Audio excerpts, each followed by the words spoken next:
कई भारतीयों की भी मृत्यु हुई है। अभी भी कई भारतीय वहां पर फंसे हुए हैं और नेपाल के जो जनमानस हैं वो भी एक बहुत बड़ी आपदा से इस वक्त गुजर रहे हैं।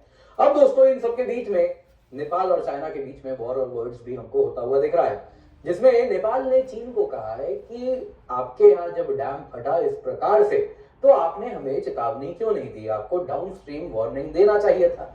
और इस प्रकार से इस पानी में सडन राइज हुआ है लेवल्स में, आप ये बताए क्यों नहीं। चाइना ने दोस्तों उल्टा पलटवार कर दिया है। उन्होंने कहा है कि बाढ़ आपके यहां से स्टार्ट हुआ था, आप हमें क्यों नहीं बताए। और उसके आगे चीनी एम्बेसी ने कह दिया है ये अभी ये सब बातचीत दोष आरोपण का समय नहीं है, अभी काम पे ध्यान देते हैं।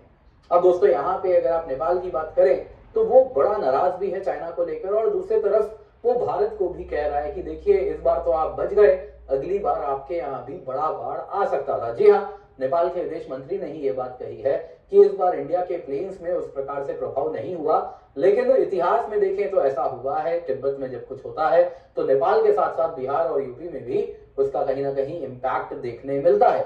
दोस्तों यहाँ पे अगर आप देखें तो इन सब के साथ एक चीज क्लियरली दिख रही है कि जियोपॉलिटिक्स भी यहाँ पर हमको होता हुआ दिख रहा है। आप देख सकते हैं नेपाल फ्लैश फ्लड्स की बात करें, हाई अलर्ट है अभी भी भारतीय राज्यों में।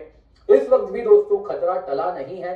As a matter of fact जब हम बात कर रहे हैं, ये वीडियो बना रहे हैं, इस वक्त भी अभी भी चैनल पूर्ण रूप से क्लियर नहीं हुआ है, अभी भी डेब्रीज हैं और इस वजह से एक another round of flash flood आ सकता है।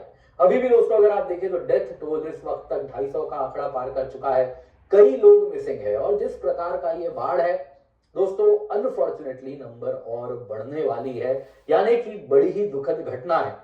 भारत भी दोस्तों जो दे सकता है वो सब नेपाल की तरफ रवाना कर दिया गया है और नेपाल के जो मदद चाहिए वो हम देने के लिए तत्पर खड़े हैं और इसके लिए हम आगे बढ़ रहे हैं। पर दोस्तों अगर आपको इसको समझना है तो सबसे पहले जानना होगा कि आखिरकार ये बाढ़ आया कैसे है। तो एक तस्वीर है दोस्तों, उसके माध्यम से अगर आप यहाँ पे देखें तो कुछ इस प्रकार से यहाँ पे अगर आप देखें तो आइस का एवलांच आता है और उसके बाद ये कई मीटर्स ड्रॉप करता है और उसके बाद एक मैसिव हमको अर्थक्वेक भी देखने मिलता है। ऐसा नहीं है कि अर्थक्वेक आया इसलिए एवलांच हुआ, बिल्कुल नहीं।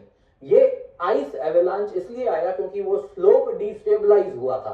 किस कारण से हुआ था तो हम वीडियो में देखेंगे कैसे चाइना के डेवलपमेंटल प्रोजेक्ट्स इस पूरे इलाके के स्लोप को डिस्टेबलाइज कर रहे हैं। और उसके बाद ये एवलांच आता है, रिवर चैनल को पूर्ण रूप से ब्लॉक करता है, रिवर चैनल का पानी आगे जा नहीं पाता है, बढ़ने लगता है और उसके बाद एक टाइम के बाद हाइड्रोलिक प्रेशर यानी पानी का दबाव इतना ज्यादा बढ़ता है कि इस पूरे चैनल में जो भी मलबा होता है, बर्फ होता है, मिट्टी होती है, सबको अगर आप देखें तो बहाता हुआ डाउन स्ट्रीम जाता है एक झटके में। नतीजा पूरा का पूरा डाउन स्लोप डेब्रीज फ्लो होते हुए जाते हैं जो कि पूरे के पूरे नेपाल के बड़े इलाके को इस प्रकार से अचानक से डुबा देते हैं। जी हाँ, आई होप आप लोग अब समझ गए होंगे ये कैसे हुआ है। क्लियरली दोस्तों ये एवलांच अगर आप देखें तो तिब्बत के साइड से हुआ है।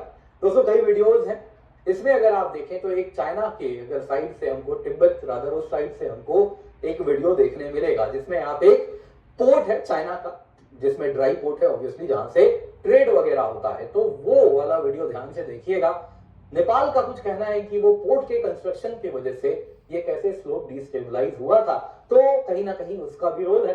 खैर दोस्तों मैसिव अगर आप देखें तो मैसिव फ्लड्स है और जिस प्रकार का मड फ्लो हमको देखने मिल रहा है नदी में, मतलब अनपैरेलल्ड है। आप देख सकते हैं किस प्रकार का डिवास्टेशन यहाँ पर हो रहा है। इसमें चाइना के साइड से, तिब्बत के साइड से भी आपको एक वीडियो देखने मिलेगा।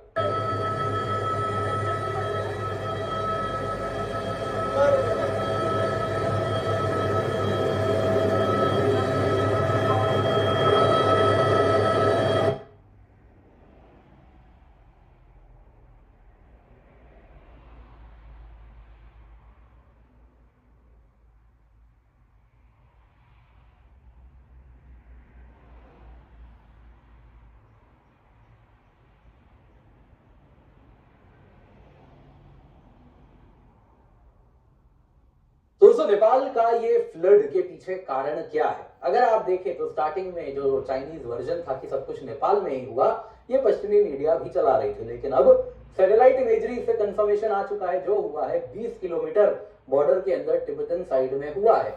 और अगर आप देखें तो इसके साथ बात बड़ी क्लियर है, चाइना का ये जो जियोलॉजिकल डिजास्टर्स डैम है, जिस प्रकार से वहां पे अनसस्टेनेबल इंफ्रास्ट्रक्चर प्रोजेक्ट हो रहा है, उस वजह से इस प्रकार की आपदा इन इलाकों में बढ़ गई है।